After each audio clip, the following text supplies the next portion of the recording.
अब गीता जी अध्याय नंबर 8 के श्लोक नंबर 1 में अर्जुन ने पूछा कि भगवान, गीता ज्ञानदाता से पूछा कि आपने 7वें अध्याय के 29वें श्लोक में जिस तत्ब्रह्म के विषय में कहा है कि उस जो व्यक्ति जरा और मरण से छूटने के लिए ही प्रयत्नशील हैं, जरा माने वृद्धावस्था, बुढ़ापे का संकट, और मरण माने मृत्यु, इन दोनों से जो छूटने के लिए प्रयत्न कर रहे हैं, अन्य कोई डिमांड संसार के नहीं कर रहे हैं, तो वो उस तत्ब्रह्म से परिचित हैं और सारे दातव्य ज्ञान से और सभी कर्मों से वो परिचित हो चुके हैं।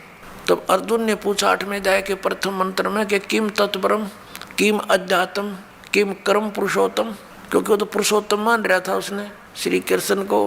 कौन? अर्जुन। तो उसने पूछा कि फिर वो कौन है तत्ब्रह्म? 8वें अध्याय के 3रे श्लोक में गीता ज्ञानदाता ने कहा कि वो परम अक्षर ब्रह्म है। अब उसे परम अक्षर ब्रह्म कहो, परम अक्षर पुरुष कहो, एक ही बात है। 8वें अध्याय के 5 और 7 में गीता ज्ञानदाता कहता है कि अर्जुन तू युद्ध भी कर, मेरा स्मरण भी कर, मुझ में भावित रहकर मुझ में श्रद्धा रख के भक्ति करता हुआ शरीर छोड़कर जाएगा तो मुझे प्राप्त होगा। 8वें अध्याय के 6 श्लोक में कहा कि अर्जुन ये विधान है कि अंत समय में जो जिसके ऊपर आसक्त होता है, जिसमें जिसकी भावना रहती है, जिसके ऊपर वो भावित रहता है भाव में, उसी को प्राप्त होता है। यही सूक्ष्म वेद में कहा कि जहाँ आशा तहाँ बासा होई, मन कर्म वचन सुमरियो सोई।